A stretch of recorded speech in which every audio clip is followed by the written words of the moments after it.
Hi, I'm Hayden. I'm Seal. I'm Jeffrey. I'm Jack. And I'm Sarah. We're so excited to have you join us for a rafting trip with the Adventure Leadership Institute. This video is going to go over some safety information, what to expect for the day, what to bring, what not to bring, and a brief overview and itinerary. Please watch the video to see any additional information and reach out to your trip coordinator for any questions. We recommend you bring a small duffel bag with everything you'll need, including a change of clothes, a towel, snacks, and water. Please make sure your water is filled up the night before, and also ensure that you're wearing all of your base layers that you'll need under your wetsuit, and we'll provide the rest when you get to the ALI. So I'm just going to go over what you will be wearing on the river. So starting at the head, this helmet here, so to make sure it's tight, you want to make sure that you wiggle your head and it's not moving anywhere. Put 2 fingers underneath there, and you can't fit more than 2 fingers there. And then he's wearing a splash top here, this blue thing. And so that just keeps you from getting super wet. And then here's this PFD here. So this is a participant PFD. Do you want to give a spin and show the back as well?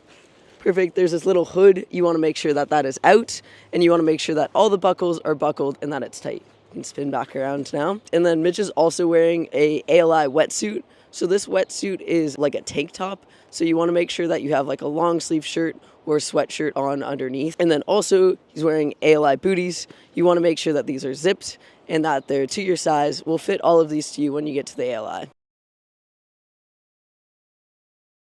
Please don't bring any valuable items. So any earrings or necklaces that are special to you have a great way of getting themselves lost in the river, so leave those at home. You can bring a photo ID and a phone. We'll be leaving those in the van so that they don't get wet or lost.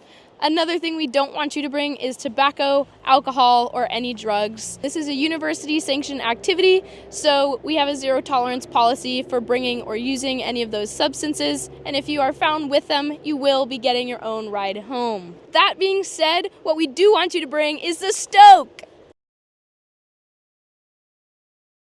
For most of our raft trips, we will be going to the Mackenzie River. We will be putting in at Finn Rock and taking out at Healthridge. If you're on the other raft trip, which is going to be at this North Santiam, we'll be putting in at Pack Saddle and taking out at Mill City.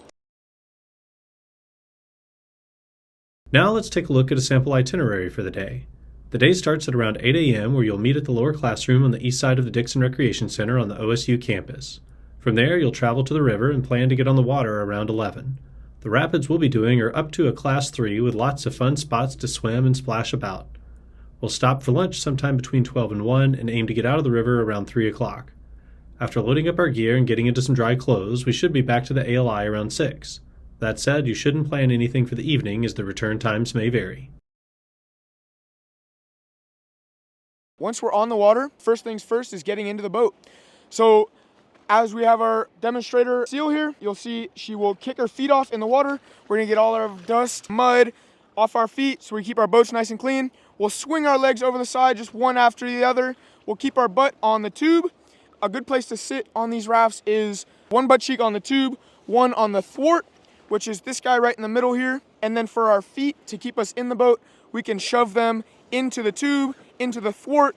Find a good place that works for you. Now we're going to talk about paddling. So first things first, here we have our paddle. The end is called the blade, this middle blue section is the shaft, and then where your hand goes is called the T-grip. It's important that we keep our hand on that T-grip at all times. The first command that we'll give when paddling is forward paddle. So you're going to lean forward, dip your paddle in the water, and then bring your whole body back as you paddle, emphasizing that you're using your whole body and your core, not just your shoulders. And then we can call a back paddle. So you'll start in the back, use your hip as a pivot point, and push the water forward. And lastly, what we would say is stop. So with that, we want you to take your paddle out of the water and stop when your guide calls stop. We'll have 2 simple signals that we'll use on the water. So this one is also a question and an answer. So if I go like this to Jack, and then if Jack's okay, he'll go like that. So that just means everything's okay and asking, are you okay? And then anything that isn't that, we'll assume that you are not okay. So, are you okay? Awesome. And then we also have this whistle that is on every PFD. This is only in use of emergencies. So if we blow this once, it means to get your attention. If we blow this more than once, that means that there's an emergency, that you should immediately stop and listen to your guides. If you fall out of the boat, don't worry. Swimming is a large part of rafting and can be really fun. However, there are a few things to keep in mind to stay safe while swimming in a river. First is our swimming position. Generally, we have two swimming positions, defensive and offensive swimming. We will usually be swimming in a defensive position. In this position, we want to keep our feet downstream and pointed towards potential hazards. We can then use our hands to maneuver as needed. We also want to make sure that we have our knees bent so that if we hit any rocks, we're not hitting them with static legs. If you need to get somewhere, you may need to switch to aggressive swimming. In this position, you will roll over onto your stomach and use your arms and feet to swim in the direction your head is facing. One more thing to note is when we are in the river and swimming, do not stand up under any circumstances. In this short video, we covered what to bring, what not to bring, what the day should look like, and what to expect from this thrilling adventure, along with a brief safety instruction. Talk with your trip leader on the morning of the trip if there's anything important for us to know, including any past experiences, nerves, fears, any swimming concerns, medical conditions, allergies, or any culture concerns along the trip, along with how stoked you are for this adventure. We're so excited to have you join us. See you on the water!